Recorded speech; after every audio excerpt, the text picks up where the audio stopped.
তো ভগবান কার কখন কপালে কোথায় রেখেছে জানা যায় না। কেউ কোথায় আজ এখানে আছি কাল সেখানেও থাকতে পারি, সেটা প্রবলেম নয়। এই জন্যেই কিন্তু আমি ক্যাশ অন ডেলিভারি করি, আমি অনলাইন পে করি না। তো চলো প্লিজ অর্ডারে ক্লিক করে দেব। তো কনফার্ম অর্ডারে ক্লিক করব।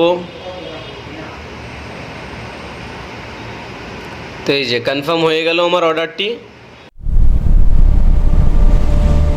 So hey guys, welcome to my new video. তো কেমন আছো তোমরা? আশা করছি আছো অনেক ভালো, তাই তো দিন দিন হয়ে যাচ্ছে আমি অনেক কালো। তো গাইস এখন বাজে হচ্ছে 11:45। কালকে অত রাতে আসার কারণে ঘুমটা কিন্তু এই ভেঙেছে, খিদাতে ভাই ঘুমটা ভেঙে গিয়েছে খিদাতে। এই যে হাতে ব্রাশ নিয়ে, ও তোমাদেরকে তো গুড মর্নিং বলাই হয়নি। ও তোমাদের তো এখন বেলা হয়ে গিয়েছে, আমার এখন মর্নিং, কারণ আমি উঠেছি ভাই এক্ষুনি। ট্রেনের কালকে লেটের জন্য অত রাত্রে ভাই এসেছি। তো গাইস ভিডিওটা এন্ড পর্যন্ত ওয়াচ করতে থাকো। আজকে তো ডিউটি যাওয়া হলো না, সারাদিন আজকে রুমেই কাটাবো। তো এন্ড পর্যন্ত ওয়াচ করতে থাকো, ঠিক আছে? ফ্রেশ তো হয়ে গেলাম, এবার যাবো ভাই বাইরে টিফিন করতে। খুব জোর ভাই খিদা লেগেছে, খিদার ছোটে ভাই ঘুম ভেঙে গিয়েছিল, ঠিক আছে? তো নিচে গিয়ে ভাই টিফিনটা করে এসে রুমে অনেক কাজ, কাপড় ধুতে হবে ভাই, অনেক কাজ আছে এমনিতে। তো আমি চলে যাব কিন্তু এখন টিফিনটা করতে। টিফিন করে আসার পর যা হবে হবে। ভাই বাড়িয়ে পড়েছি কিন্তু টিফিন করতে। টিফিনটা করবো ভাই তাড়াতাড়ি, খুব জোর খিদা লেগেছে ভাই। মেন রোডে ফার্স্ট যাব।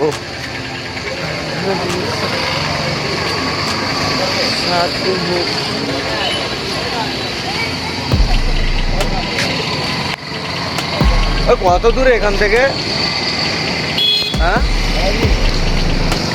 ভাই প্রচণ্ড রোদ ভাই, এখানে নাকি বৃষ্টি হচ্ছে, মনে হচ্ছে না, প্রচণ্ড রোদ। কত দূর? ওই তো। ও ভাই ঘুম ভাঙলো, ঘুম থেকে উঠতে চাই না ভাই, কোনো রকম নিয়ে এসেছি, খিদা লেগেছে খুব জোর। তো এই যে ভাই জায়গা দুটো রেডি করে ফেললো, তো খাবো এখন রাউরকেল্লার ভাই দই বড়া। এগুলো কি দিচ্ছে ভাই আমি নিজেও জানি না, চোখ বন্ধ করে ভাই খেয়ে নেবো। যাই হোক, তো চলো। ভাই খুব জোর খিদা লেগেছে ভাই, খেয়ে নেবো আগে, তারপর কথা। খেয়ে দিই তারপর রুমে যাবো, তারপর কথা হবে, ঠিক আছে? আগে খেয়ে নেবো। ওরে ভাই রে ভাই, খাওয়া তো হয়ে গেছে, এবার যাবো রুমে।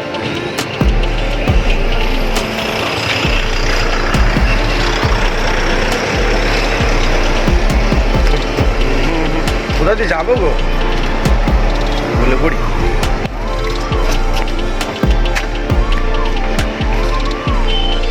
খিদের জোরে ভাই তাড়াতাড়ি মেরে দিয়েছি, ঠিক আছে? এবার যাচ্ছি রুমে।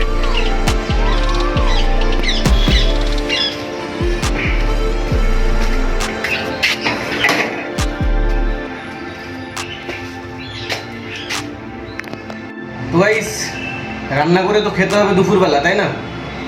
সেরকম লোক তো নেই যে বড় জায়গাতে বসানো হবে, সেই জন্য কুকারে বসাচ্ছি দুজন খাওয়ার মতন, ঠিক আছে? গাইস দুজন মিলে খাবো, যার কারণে দুটো আলু নিয়েছি, দুটো পেঁয়াজ আর 3টে টমেটো নিয়েছি। তো এগুলোকে ভালো করে কেটে ধুয়ে রেখে দেবো। তো গাইস আলু টমেটোগুলো সব কিছু ধুয়ে নিয়েছি। তো এবার এগুলোকে আমি কেটে নেব। এই যে আলু টমেটো পেঁয়াজ কুচি নিয়েছি, আর এটা ছোটো ছোটো করে কুচিয়েছি। গাইস ছোটো ছোটো পেঁয়াজ কুচিগুলো ডিম ভাজা হবে, ডিম রান্না করা হবে। আগে ভাজা হবে তারপরে কিন্তু রান্না করা হবে। তো গাইস দীপুদা কিন্তু রান্না করছে, বিচারার মুখটা দেখেছো কি হয়েছে? এই যে রান্না কিন্তু হচ্ছে এখানে, দেখতে পাচ্ছ। তো গাইস জেনারেলে আসার পর ভাই যতই কাপড় সাফ সাফাই নিয়ে তুমি উঠবে না কেন ভাই, তোমার নোংরা হয়ে যাবে। তুমি 4-5 ঘন্টা টেনে থাকলে তোমার কাপড়ের অবস্থা খারাপ হয়ে যাবে, গায়ের অবস্থা খারাপ হয়ে যাবে, যার কারণে কাপড় নোংরা হয়ে গিয়েছে। তো এই যে কাপড় দিয়ে দিয়েছি সার্ফের মধ্যে, কাপড় দিয়ে তারপরে ধুয়ে নেব, কাজ আছে অনেক। গাইস দীপুদা তো রান্না করছে, তো কাপড় ভিজিয়ে রেখে এসেছি সার্ফ এক্সেলে। তো আমি কাপড়গুলো ধুয়ে চানটা করে নেবো, তারপরে কিন্তু খাওয়া দাওয়া হবে, ঠিক আছে? তো চলো আমি চানটা করে চলে আসি। বেশ চান করে কিন্তু চলে আসলাম। তো তাড়াতাড়ি কিন্তু ভাতটা খেয়ে নেবো, দীপুদা ভাতটা রেডি করছে, তাড়াতাড়ি খেয়ে কিন্তু রেস্ট করতে হবে, অনেকটাই বেলা হয়ে গেছে। তো চলো খাওয়া দাওয়াটা করে। গাইস এই যে তরকারি বাড়া হচ্ছে দেখতে পাচ্ছ, এতে ভাত বাড়া হয়ে গেছে। তো এবার তাড়াতাড়ি খেয়ে নেবো, খিদে লেগেছে। গাইস লাঞ্চ তো হয়ে গেল, তো এবার রেস্ট করার টাইম, কারণ দুপুরবেলা এখন বাজে 1:30 বাজে। তো এবার ঘুমিয়ে যাব, কারণ অনেক জার্নি করে এসেছি রাত্রে, সেই রকম ঘুমিয়ে কিন্তু হয় না, আবার কিন্তু ঘুমিয়ে যাব, ঘুম আসছে। তো চলো একটু রেস্ট করা যাক। গাইস ঘুমিয়ে কিন্তু উঠে পড়েছি, উঠে এই যে ভাই শশা কেটেছি, শশা কাটা হচ্ছে, আর এদিকে হচ্ছে রান্না। রাতের খাবার তো খেতে হবে, তো কিছু করার নেই, রান্না করছি। তো রান্না হয়ে গেলে খাওয়া দাওয়া হবে, তারপর কিন্তু ঘুমিয়ে যাব। তাড়াতাড়ি রান্না আরও বসিয়ে দিয়েছি, কারণ তাড়াতাড়ি খাওয়া দাওয়া করে ঘুমিয়ে যাব। দুজন আছি, বেশি জন তো নেই, সেই কারণে। রুমে দুজন বসে বসে ভাই ভালো লাগছে না। দুজন মিলে থেকে মজা, সবাই মিলে থাকবে, মজ মস্তি হবে, তবেই তো ভালো লাগবে। দুজন মিলে মজা নেই ভাই। বাড়িতে থাকলে সে ব্যাপার আলাদা, আমি এমনিতে একা একা ঘুরি, ঠিক আছে, কিন্তু কাজের সাইডে কী বলো তো, মনটা একটু ভালো রাখার জন্য না সবার সাথে মিলেমিশে থাকতে হয়। তো গাইজ আগের দিনের যে আমি যে ব্লগিংটা করেছিলাম বাড়ি থেকে, যে আমি কাজে আসলাম, তো গাইজ ট্রেনে বাসের যে সমস্ত আওয়াজ মানে আসছিল, তো আমি ভাবলাম যে আমার একটা মাইক নেওয়ার খুবই জরুরি, কারণ আমি ব্লগিং করি, ব্লগিংয়ের জন্য খুবই কিন্তু জরুরি। কারণ বাইরে আশেপাশে যেতে গেলে ভাই যে বাইরের যে সাউন্ড আসে বিশ্রী লাগে, তাই আমি ভাবলাম যে মাইকটা নেওয়া যাক। এখন যে আওয়াজটা হচ্ছে, মানে যে রুমের ভেতরে যে ইকো আওয়াজটা হচ্ছে, আশপাশের যে আওয়াজটা হচ্ছে, এগুলো কিন্তু খুবই একটা বিশ্রী লাগে। তো সেই জন্যই কিন্তু আমি ইউটিউবে গিয়েছিলাম, ইউটিউবে কিন্তু আমি ভালোভাবে সব কিছু রিভিউ দেখলাম। আর গ্রিন অ্যারোর মাইক, ঠিক আছে, তো মাইকটা খুবই সুন্দর। তাছাড়া আমি ফ্লিপকার্টেও গেলাম, লিঙ্কে ক্লিক করে ফ্লিপকার্টে গিয়ে দেখলাম হ্যাঁ ভাই ভালো সব রিয়্যাক্ট করেছে, আর মানে ভালো পোস্ট করেছে, কমেন্টও সব ভালো ভালো আছে। আমার কিন্তু খুবই ভালো লাগলো, মন ছুঁয়ে গেল যেটা বলতে পারো। তো চলো মাইকটা কিন্তু আমি অর্ডারটা করবো। গাইজ অর্ডার করার জন্য কিন্তু আমি স্ক্রিনে চলে এসেছি, দেখতে পাচ্ছ। তো মানেশদের কিন্তু এটা রিভিউ করেছে, এর কমেন্টগুলো দেখলে বুঝতে পারবে যে কমেন্টও খুব সুন্দর সুন্দর করেছে, যে বহুত আচ্ছা হে ভাই, কমেন্ট সব ভালো ভালো করেছে গাইস, আমার খুবই ভালো লাগলো। যাই হোক প্রোডাক্টটা তো আমি মোড়ে চলে যাব, মোড়ে গিয়ে গাইস সিঙ্গেলও পাওয়া যাবে, ডাবলও পাওয়া যাবে, কারণ আমার এখন লাগবে সিঙ্গেল ভাই। আমি ডবল অর্ডার করে ভাই আমার পয়সা নষ্ট করে লাভ নাই, কারণ আমার সিঙ্গেলই লাগবে, যতটুকু প্রয়োজন ততটুকু, ফালতু পয়সা নষ্ট করে লাভ নাই। তো সিঙ্গেলই আমি অর্ডার করব। তো লিঙ্কে কিন্তু ক্লিক করে দেব, পরে কিন্তু মানুষদের কিন্তু আমি লিঙ্ক থেকে ক্লিক করছি, ওর কিন্তু বেনিফিট আছে। তো 747 টাকা দেখাচ্ছে, দেখতে পাচ্ছ 747 টাকা দেখাচ্ছে। আর এই যে 747 দেখাচ্ছে, আর এই যে ডাবল নিতে গেলে কিন্তু 1424 টাকা দেখাচ্ছে। তো আমার ভাই সিঙ্গেল লাগবে, যেহেতু আমি সিঙ্গেলই অর্ডার করব। তো নিচে কিন্তু রিভিউগুলো খুবই ভালো করেছে, দেখতে পাচ্ছ, এই যে এখানে সব কিছু রিভিউ আছে, কিন্তু সব রিভিউ যতজন কিনেছে, তো দেখে মনে হলো হ্যাঁ ঠিক আছে চলবে। তো চলো বাই এটা ক্লিক করে দেব। 755 টাকা নিবে বলছে, তো কন্টিনিউ করব।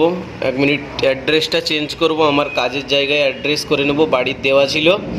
তো রিংস কলেজ কালিঙ্গা বিহার, এই যে উড়িষ্যা, এটা রাউরকেলা যেখানে আমি কাজ করি সেই সাইড, এই যে দেখতে পাচ্ছ rings college Kalinga Vihar, Chhend colony, Rourkela, ঠিক আছে। তো যাই হোক কন্টিনিউয়ে ক্লিক করে দেব। তো গাইস আমি কিন্তু অনলাইন পে করব না, আমি কিন্তু ক্যাশ অন ডেলিভারি করব, ঠিক আছে। আমি যখনও কিছু অর্ডার মানে ইলেকট্রিক জিনিস আমি অর্ডার করতে যাই, তো আমি বেশিরভাগ আমি অনলাইন করি না। ভগবান কার কখন কপালে কোথায় রেখেছে জানা যায় না, কেউ কোথায় আজ এখানে আছি কাল সেখানেও থাকতে পারি, সেটা প্রবলেম নয়, এই জন্যেই কিন্তু আমি ক্যাশ অন ডেলিভারি করি, আমি অনলাইন পে করি না। তো প্লিজ অর্ডারে ক্লিক করে দেব। তো কনফার্ম অর্ডারে ক্লিক করব। তো এই যে কনফার্ম হয়ে গেল আমার অর্ডারটি। তো আমার অর্ডারটা কিন্তু কনফার্ম হয়ে গেছে, দেখতে পাচ্ছ। তো 8 তারিখে আসবে, মেয়ের 8 তারিখে। 764 টাকা নিয়েছে, এই যে 764 টাকা নিয়েছে, দেখতে পাচ্ছ। তো চলো ব্যাক করে দেব। তো গাইস খাওয়া দাওয়া কিন্তু এবার করতে হবে, রাত হয়ে গিয়েছে, খাওয়া দাওয়া না করলে হবে না। খাওয়া দাওয়া করে চুপচাপ ভাই ঘুমাবো, ফোন দেখলে চলবে না, কারণ কালকে পুরো সারা রাত জার্নিং করা হয়েছে, না আজকে ঘুমালে কালকে ডিউটি ভালোভাবে করতে পারবো না। তো চলো ভিডিও যদি ভালো লাগে একটা লাইক করে, চ্যানেলটাকে সাবস্ক্রাইব করে, মন্দিরের যে ঘন্টাটা আছে ওইটাকে অবশ্যই কিন্তু অলে সেট করে দিবে। তো দেখা হচ্ছে নেক্সট ভিডিওতে, ততক্ষণের জন্য বাই বাই।